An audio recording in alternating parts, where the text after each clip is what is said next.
فرشتہ موت کا چھوتا ہے گو بدن تیرا، تیرے وجود کے مرکز سے دور رہتا ہے۔ اقبال نے اس شعر میں اپنا فلسفہ مرگ بیان کیا ہے۔ اس کی روشنی میں یہ کہا جا سکتا ہے کہ موت صرف وجود کو آتی ہے، بدن کو آتی ہے، لیکن وجود کے مرکز کو نہیں آتی۔ مذہبی اصطلاح میں آپ مرکز کو روح کہہ لیں، لیکن اگر اس لفظ کو قدر وسیع معنوں میں دیکھا جائے تو وجود کا مرکز انسان کی فکر بھی ہے، انسان کا عمل خیر بھی ہے، اور جب تک کہ انسان کی فکر موجود ہے،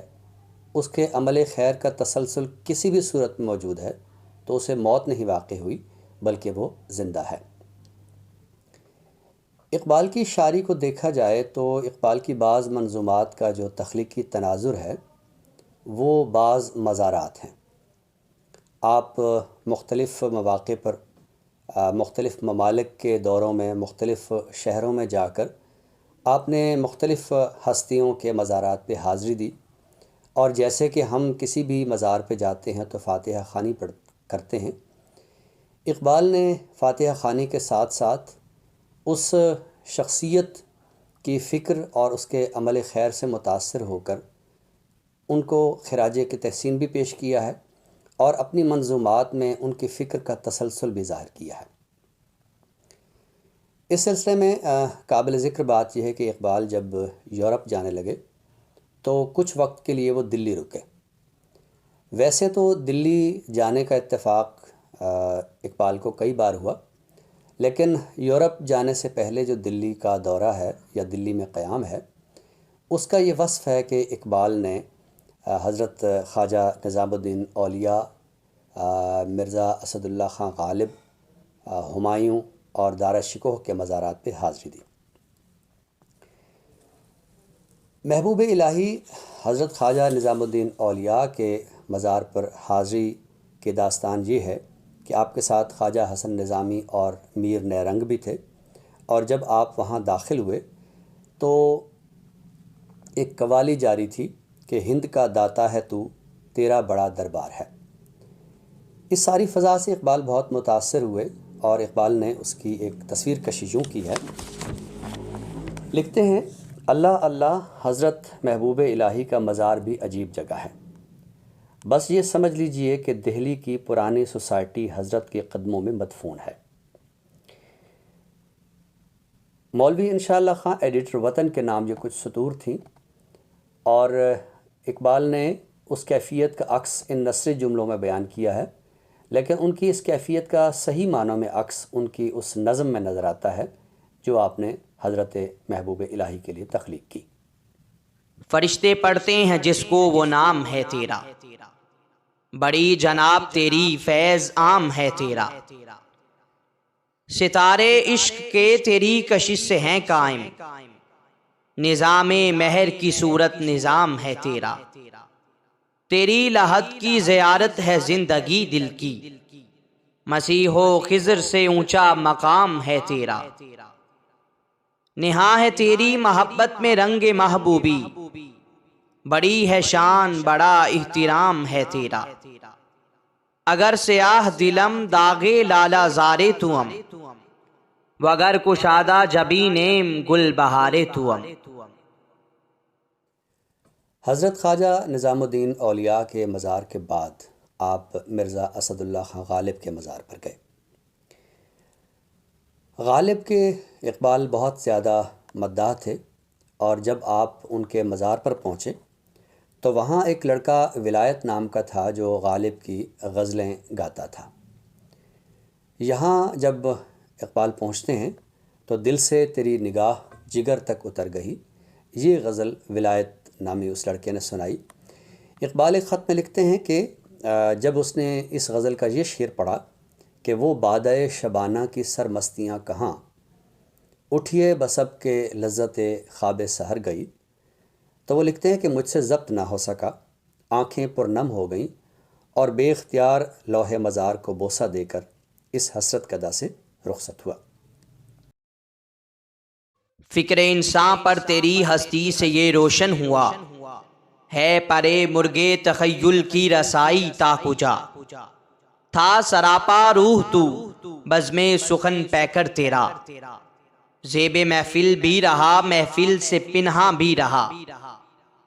دید تیری آنکھ کو اس حسن کی منظور ہے، بن کے سوزے زندگی ہر شے میں جو مستور ہے، محفل ہستی تیری بربد سے ہے سرمایہ دار، جس طرح ندی کے نغموں سے سکوت کوہسار، تیرے فردوس تخیل سے ہے قدرت کی بہار، تیری کشتے فکر سے اگتے ہیں عالم سبزوار، زندگی مضمر ہے تیری شوخی تحریر میں، تاب گویائی سے جنبش ہے لبے تصویر میں۔ غالب پر تخلیق کی گئی اس نظم کو دیکھا جائے تو اندازہ ہوتا ہے کہ اقبال غالب کی قوت تخیل کے کتنے زیادہ قائل تھے۔ ان مزارات پر حاضری کے بعد اقبال ہمایوں اور دارا شکوہ کے مزارات پر بھی گئے۔ دارا شکوہ کے مزار پر اقبال کی خاص کیفیت ہوئی اور اقبال ایک خط میں لکھتے ہیں کہ میں دارا کے شکوہ کے مقبرے پر دل کی آواز سے هو الموجود سن رہا ہوں۔ آپ جانتے ہیں کہ اقبال بہت زیادہ مداح تھے اورنگزیب عالمگیر کے، لیکن دارا شکوہ کا جو ایک درویشانہ مزاج تھا، ایک خاص صوفیانہ فکر تھی، تو اقبال اس کیفیت کے اثر میں بھی رہے کہ جب تک وہ ان کے مزار پر رہے۔ 24 نومبر 1928 کو اقبال علی گڑھ مسلم یونیورسٹی تشریف لے گئے۔ وہاں ان کی ملاقات اساتذہ سے بھی ہوئی، طالب علموں سے بھی ہوئی، اور آپ علی گڑھ مسلم یونیورسٹی اسٹوڈنٹس یونین کے تاحیات رکن بھی منتخب ہوئے۔ آپ نے اس دورے میں سر سید احمد خان کے مزار پر بھی حاضری دی۔ اقبال کے ممدوحین میں ایک بڑا نام سر سید احمد خان کا ہے۔ سر سید احمد خان پر جو اقبال نے نظم تخلیق کی ہے ان کی تربت پر، اس نظم کو پڑھ کر دیکھا جائے تو اس میں ایسا لگتا ہے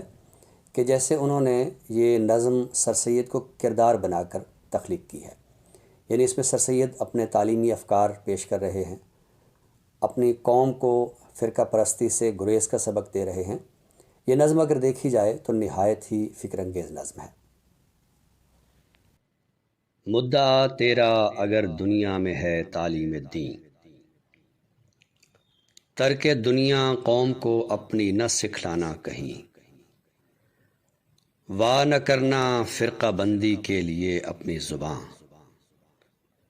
چھپ کے ہے بیٹھا ہوا ہنگامہ محشر یہاں، وصل کے اسباب پیدا ہوں تیری تحریر سے، دیکھ کوئی دل نہ دکھ جائے تیری تقریر سے، محفل نو میں پرانی داستانوں کو نہ چھیڑ، رنگ پر جو اب نہ آئیں ان فسانوں کو نہ چھیڑ۔ 11 جون 1929 کو علامہ اقبال میسور تشریف لے گئے۔ یہاں انہوں نے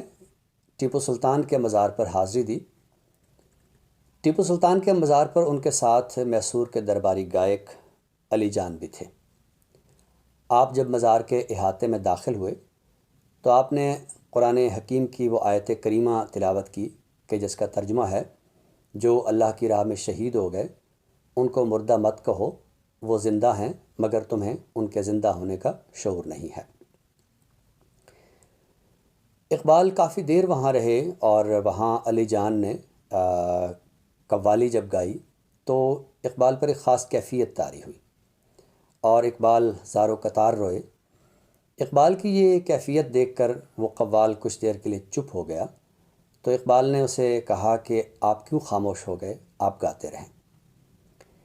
مزار پر اقبال کی یہ کیفیت ظاہر کرتی ہے کہ آپ ٹیپو سلطان سے کتنی زیادہ عقیدت رکھتے ہیں۔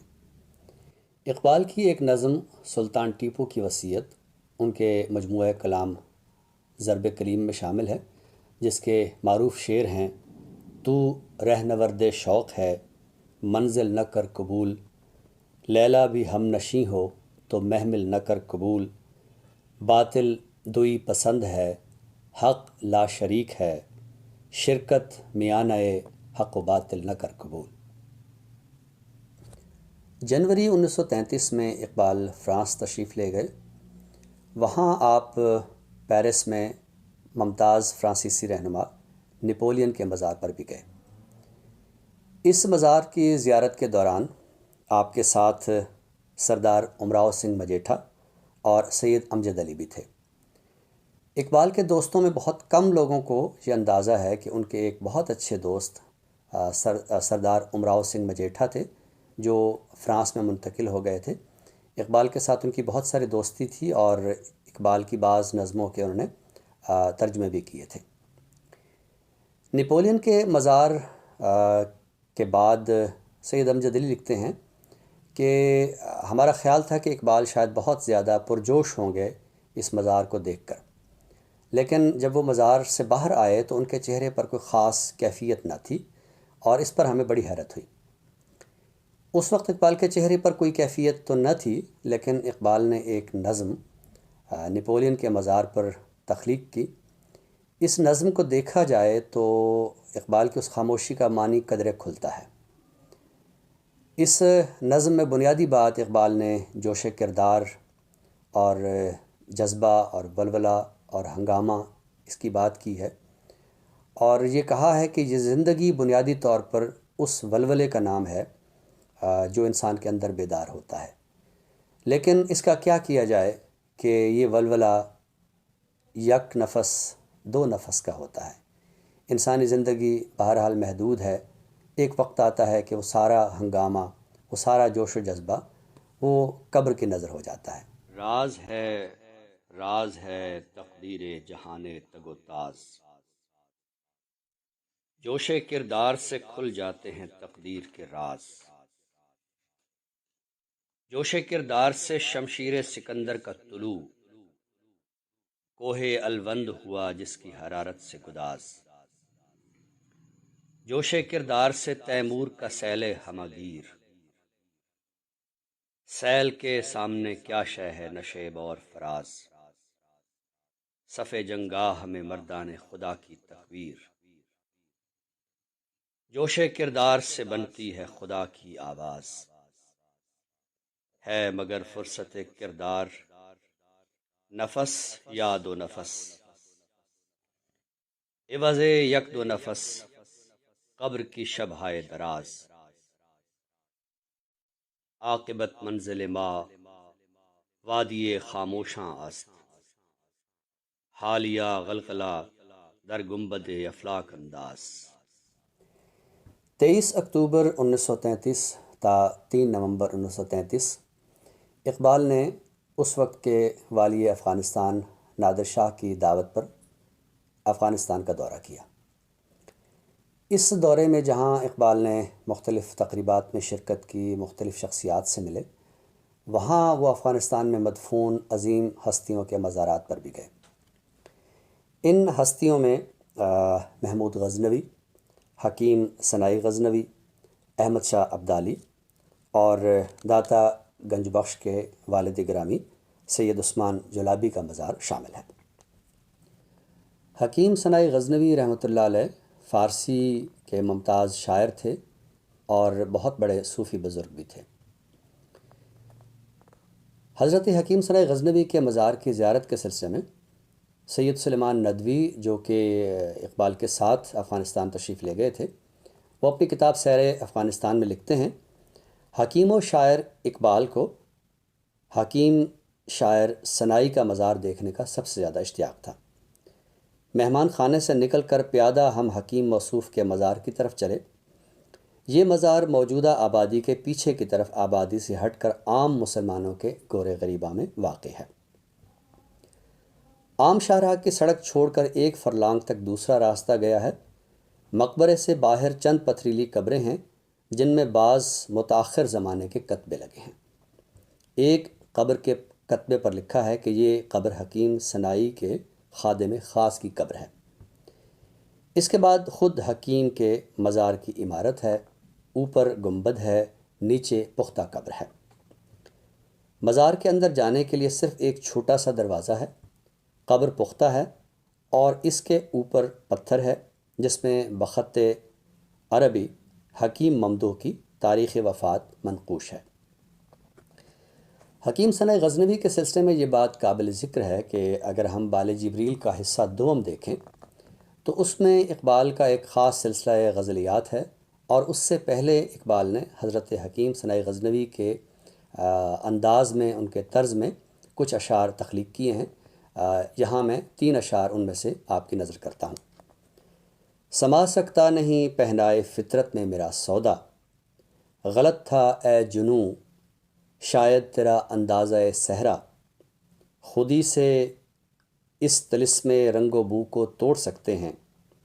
یہی توحید تھی جس کو نہ تو سمجھا نہ میں سمجھا، نگاہ پیدا کرے غافل تجلی عین فطرت ہے، کہ اپنی موج سے بیگانہ رہ سکتا نہیں دریا۔ حکیم ثناء غزنوی کے مزار کی زیارت کے ساتھ ساتھ آپ نے معروف سپہ سالار محمود غزنوی کے مزار پر بھی حاضری دی اور یہ نظم تخلیق کی۔ خیزد از دل نالہا بے اختیار، آہ آن شہرے کے اینجا بود پار، آن دیارو کاخ و کو ویرانہ ایست، آن شکوہ و فال و فر افسانہ ایست، گنبد در طوف او چرخ بری، تربت سلطان محمود است این۔ محمود غزنوی کے مزار پر جہاں اقبال نے محمود غزنوی کی تحسین کی، ان کی شخصیت کی تعریف کی، وہاں اس مزار کی جو کیفیت تھی اس کا بھی ایک گریہ ہمیں نظر آتا ہے۔ محمود غزنوی کے ساتھ ساتھ آپ احمد شاہ ابدالی جو آزاد اور خود مختار افغانستان کے بانی ہیں، ان کے مزار پر بھی گئے اور یہ نظم تخلیق کی۔ تربت آن خسرو روشن ضمیر، از ضمیرش ملت صورت پذیر، گنبد او را حرم داند سپهر، با فروغ از طوف او سیمای مهر، مثل فاتح آن امیر صف شکن، سکہ زد ہم با اقلیم سخن، ملتی را داد ذوق جستجو، قدسیاں تسبیحاں بر خاک او، از دل و دست گہر ریزی کے داشت، سلطنت ہا برد و بی پروا گذاشت، نکتہ سنز و عارف و شمشیر زن۔ اقبال نے اپنی زندگی میں جن ہستیوں کے مزارات پر حاضری دی، ان میں عالمی اور قومی سیاسی رہنما بھی شامل ہیں، ان میں سپہ سالار بھی شامل ہیں، ان میں جنگجو بھی شامل ہیں، اور ان میں اہل سخن بھی شامل ہیں۔ اقبال نے مزارات پر جا کر جس نوعیت کی کیفیت کا مظاہرہ کیا، یا بعد ازاں جو ان کی نظمیں ہم دیکھتے ہیں، تو یہ معلوم ہوتا ہے کہ مزارات کے سلسلے میں اقبال نے محض ان رسموں پر اکتفا نہیں کیا کہ جو مذہبی نوعیت کی ہوتی ہیں، یا آج کل ہم جیسے مزارات پر ایک صورتحال دیکھتے ہیں کہ ایک غیر فعال روحانیت جو ہے وہ مزارات کی سرگرمیوں میں شامل ہے۔ ہم مزارات پر کچھ ثقافتی نوعیت کی سرگرمیاں بھی ہم نے شروع کی ہیں، لیکن یہ جو ہستیاں جنہوں نے اپنی زندگی میں ایک مسلسل عمل خیر کا ثبوت دیا، یا کم از کم ان کی زندگیوں میں ایک تحرک تھا، ان کی زندگیوں میں ایک مسلسل عمل تھا، ان کی زندگیوں میں ایک مسلسل کوشش تھی، ان کی زندگیوں میں ایک سایہ پہم تھی، تو اقبال نے اپنی منظومات میں ان کو اس حوالے سے تحسین پیش کی ہے نظموں میں۔ یہ نظمیں ہمیں بتاتی ہیں کہ تخلیقی لوگ کبھی نہیں مرتے، ہاں یہ ضرور ہے کہ ان کے تخلیقی رویوں کی ہم تحسین کرتے رہیں اور ان کے تخلیقی رویوں کو ایسا تسلسل دیں کہ وہ ہمارے عمل کا حصہ بھی بنے، ہمارا عمل کہ جو صرف ہم تک محدود نہ رہے بلکہ آئندہ نسلوں کو بھی منتقل ہو۔